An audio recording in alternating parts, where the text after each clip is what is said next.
Hi guys, thank you for being here. So if you're new here, my name is Eva J Mejia. I'm an epic myth fantasy author. I write in third person omniscient voice. I am the all-knowing, all-seeing narrator. Okay, I made a short video on that, telling you that in that style is what I write in, to let y'all know. And I also put it up on YouTube so that others can benefit if they should have the same question. Now, as soon as I get a question from you guys, I make a little video exactly for others to benefit from it. Okay, now, also I've been asked, well, when is Blood of Fire coming out? Well, I don't want to release it too soon without me sweeping through the whole book from the first chapter all the way to the end of the chapter and all of the little back things that I have on there and if everything is set the way it's supposed to be. Since I do all of that on my own, I need to make sure that before I release this book that everything is where it's supposed to be. Now, I did learn from my very first book that I wrote, Deception in the Stars. Okay, so Curse of the Huntress. Now, in the realms of nectar, that's what that book was about. Now, I revised that book, so I have the first one on there, then I revised it, and it's the one that's on Amazon right now, is a revised one. It'll be the one with the green cover on it. And that scene you're seeing on the green cover actually took place. It's a scene that I grabbed out of the book that's actually in there. So she's within the trees and she's looking, but I'm not going to tell you who she's looking at or what's actually happening there. That would be a spoiler. But anyway, so now I'm going to be honest with you. That was my second book of a revision of my first debut book back in 2023. Now, as an indie author, and like any other indie author, possibly even your regular big publishing houses, I'm not sure about that one, but I know with indie authors, I mean, I didn't, just speak for myself, I didn't know exactly what I was doing. I was just going through, through the ropes and kind of searching things out and doing it. But you learn along the way. I always say that in life, if you don't learn something, then you're here living for nothing, somewhat per se, not really, but if you know where I'm coming from. Okay, so now the reason for this video is that I want to express to you that I am totally hyping up Blood of Fire. As you well know, that's all I talk about. And yes, to answer those questions, when is it going to be ready? As soon as I am done with the editing and sweeping it, I am also the copy editor. I'm also the proofreader. I'm also the formatting book guru.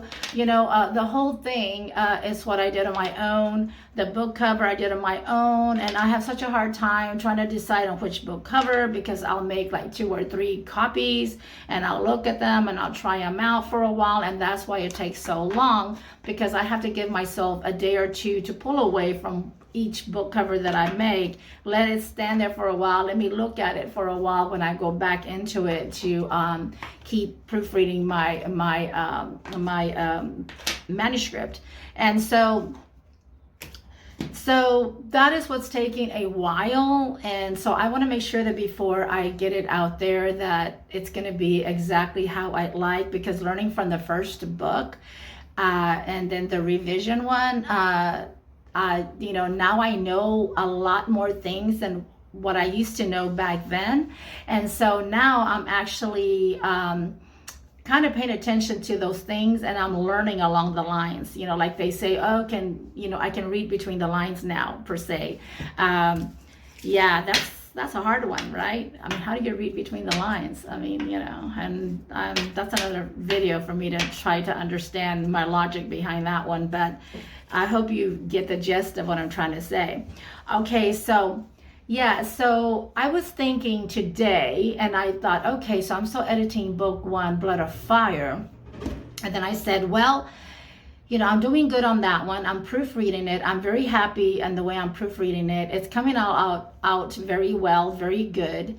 And I am one that uses M dashes. And then I thought, I've heard so much talk about, this AI thing going on. Now, guys, I am not an author who lets AI write my stories, because that's going to leave me with an empty brain of what's in that book.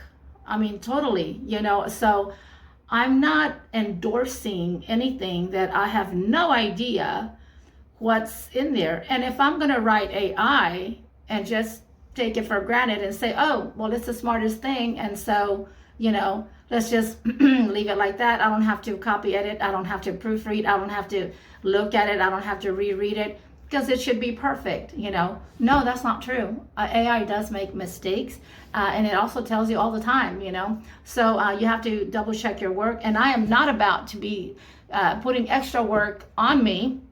Not that I ever thought about it, but I think about those who do it, and I'm thinking, that's crazy.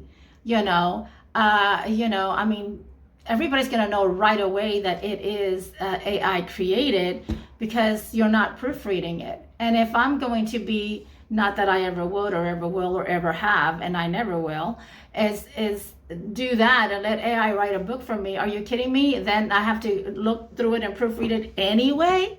What's the use, is what I'm saying. So to me, it's just too complicated, and I would never do that. And because I don't like the fact, even right now I want to cry, because I don't like the fact that I'm getting emotional, that I don't like the fact that somebody would release a book and they do it fast. I mean, it's taken me years to make this one, and it went through a few changes, and finally I came up with a title that I love and a story thing, that I love. So plot per se.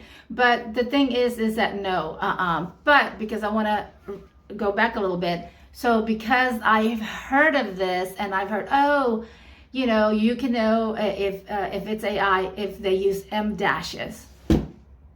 Guys, when I heard that, I went, oh no. And you know why, guys? Because I use M dashes, but this is my thing about it now.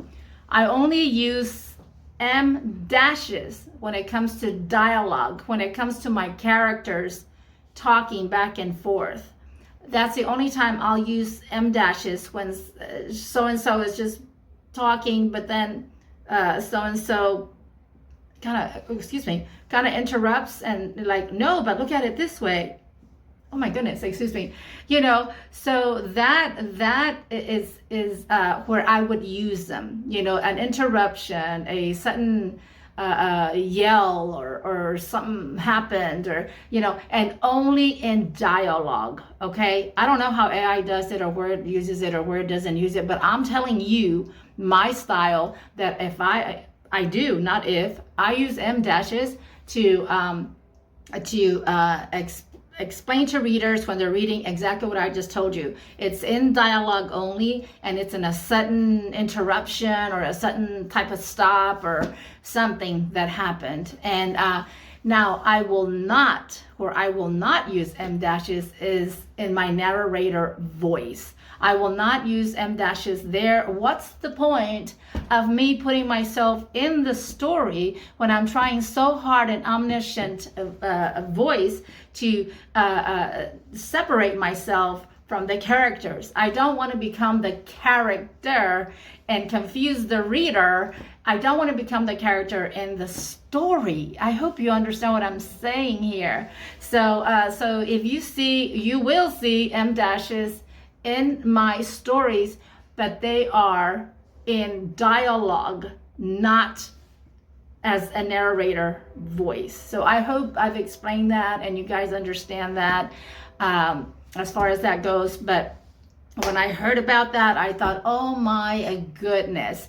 And I said, here I am gonna have to make a video to explicitly explain that, because, and the way that okay, and this is the thing. So, and I didn't write it down, but I should have, So, because it has a specific name. So in my book, in third person omniscient voice, So what I'm doing is I'm trying to stay within the Chicago style of writing.